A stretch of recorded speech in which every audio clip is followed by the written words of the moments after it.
dina am information yooyu. information yi nga am la. j'ai dit est-ce que déedéet information yi nga am la te chef de parti. j'ai dit est-ce que chef de parti dina est-ce que chef de parti dina am information disant que kii bii mooy dernière élection am.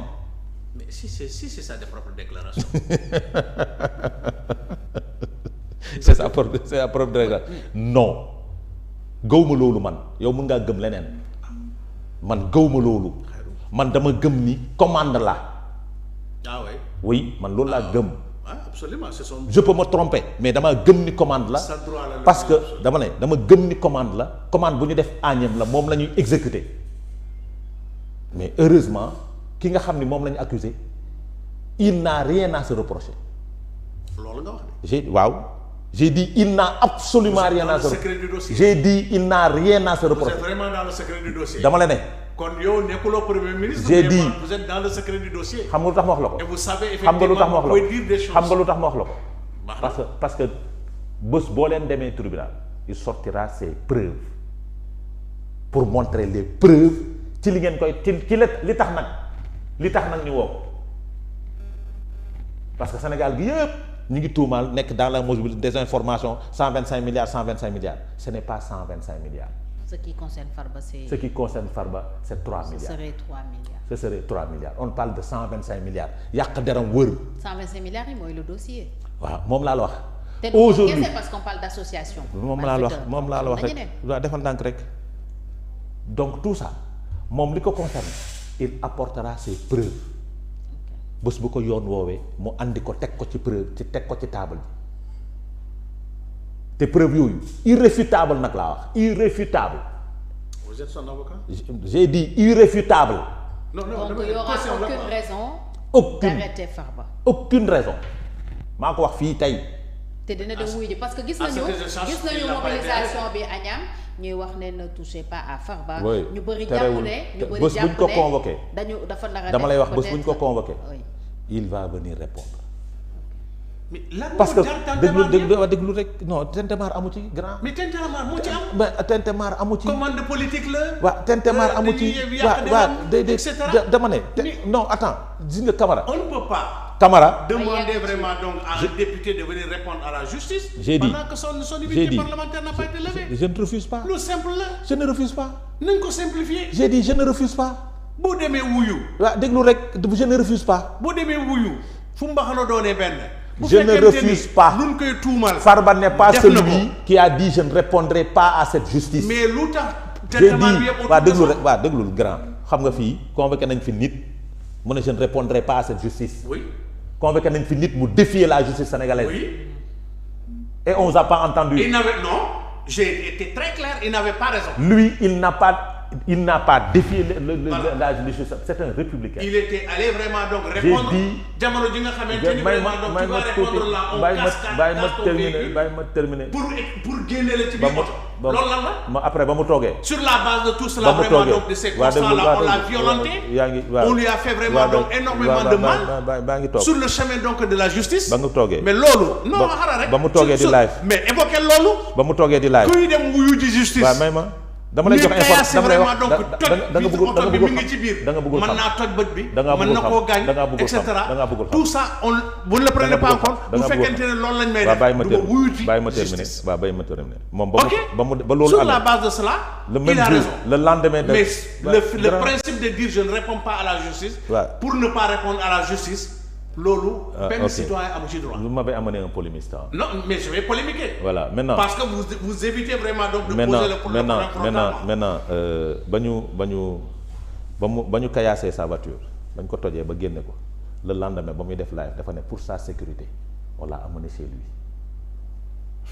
c'est lui qui l'a dit dans un live le jour même ba ñuy caillassé oto bi man maa toog ci plateau ne on l'a fait pour sa sécurité. man maa njëkk def déclaration boobu moom mu toog këram def live le lendemain ne on l'a fait pour sa sécurité parce que dañ ko jëlee foofu andi ko këram wàcce ko ci blindé bi mu xam nga lu mu nekk il a montré ses dents ba muy wàcce blindé bi vidéo yaa ngi fi le lendemain mu ne c'était pour ma sécurité. D'accord. Moi personnellement je l'aurais fait pour rassurer mes militants. D'accord. Et ne pas pousser les gens vraiment donc à envahir les rues de. Ça c'est derrière nous. Ça je ne le ferai pas. Farba Ngom ira répondre. sans problème mais pourquoi pas. ñi barricade ba barré route nationale 3 bi ça ne veut rien dire. J'ai dit Ousmane Farba Ngom ira répondre. D'accord. Suñ ko convoqué il viendra répondre parce que il a commis des avocats quand même. Quelqu'un qui commet des avocats c'est pour sa défense. Quelqu'un qui prépare sa documentation c'est pour se défendre. Point. Mais préciser que on a dit supposer. Il bénéficie toujours de la présomption d'innocence tant qu'il n'est pas donc condamné. moom il prépare ses dossiers préparer documents yi liggéey ak ay avocats ñëw toog jàkkaarloog ñoom te fii laa la ko waxee day ñibbisiwaat. mais au plan politique APR. on lui souhaite ça. Maintenant les acteurs politiques il l'a dit tout de suite tout acteur politique réagit sur le plan politique tout acteur politique laa la wax fii koo fi convoqué muy acteur politique bokkul ak le citoyen lambda parce que citoyen lambda bi amul ko ko yuuxul amul ko ko waxal l'acteur politique day jël le dossier parce que wax naa la ko fii nee naa biir tribunal politique du ko dugg waxuma la ko fii c'est ça ma position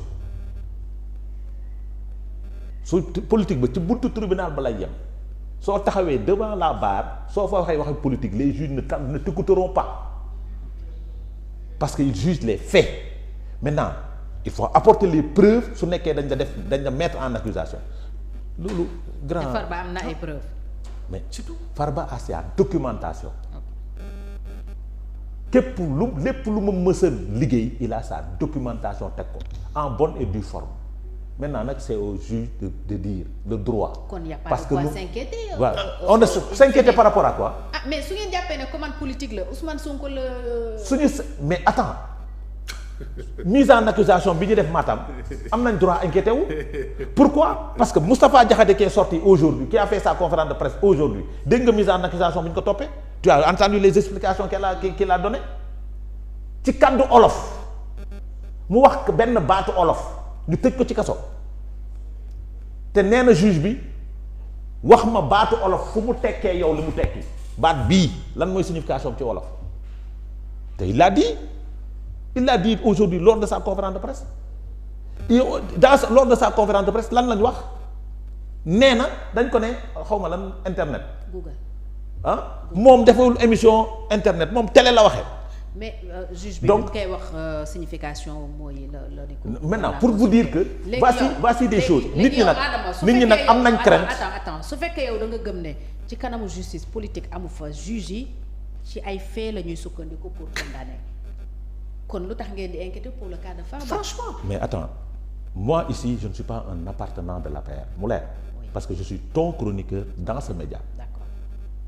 APR am nañ droit yor le dossier politisé. kon boo fi toogee nekkoo j'ai dit non déglu nag dafay leer. premier ministre quand il fait campagne il n'est pas premier ministre. j'ai dit fii ma toog. il est président fii ma toog. les APR def engagé wu. nu may engagé. d'accord non c'est clair maintenant. nu may engagé c'est clair donc yow Adama est-ce que jàpp nga ne APR tey. am nañ ci raison de s'inquiéter. am na xam nga tax ma ne la am nañ ay raisons de. bu fekkee yow nga am conviction ne au tribunal on parlera pas de politique. On ne se basera pas sur des déclarations politiques mais sur des faits. pour juger et condamner. Fatou oui. Farba Ngom doit venir avec ses preuves et il viendra avec ses preuves yu koy permettre. mu défendre boppam avec ses avocats ñibbi tranquillement on lui souhaite ça. waaw la dee maintenant ñi nga xam ni dañoo dégg ab déclaration mu ragal loo leen am nañ droit am seen tiitukaay. voilà am nañ droit bi bu ko kenn tere kenn. d'accord ñoom mën nañ gis ni la commande a été faite à Agnam. mais yow tu es convaincu de l'indépendance de la justice et des juges. mais attends Fatou man mënuma wax démb ne la justice est indépendante tey ma taxaw ne la justice n'est pas indépendante. Je ne serai pas cohérent. D'accord. Je ne serai jamais cohérent. Et je voudrais être cohérent. Okay. Avec moi-même. démb ba may wax toog naan la justice indépendante moom lay toog tey di ko wax ne képp koo xamante ni tout justiciable convoqué à la justice da nga war a dem uy ji te soo jaayantee doole perte de vie humaine bu ci am dañ ko war a teg sa ndodd. Ok, c'est clair. Alors man mooy sama conviction man. C'est clair, sa conviction leer na. Alors ñu aborder beneen point l'avant-dernier waxtu bi mu ngi ñuy dab député yi dégg nañu les députés de la 15e législature dañ leen di jëndal oto bàyyi indemnité mensuelle yi ñu leen doon jox de 900 000 francs CFA Ali Sega am nañu jàpp ne c'est surprenant à la limite parce que dëkk bi mi ngi nekk ci situation économique bu metti ba président ne amatuñu marge de manœuvre et on pense à acheter des députés des voitures pour des députés lan moo si sa gis-gis. Je retourne encore au principe.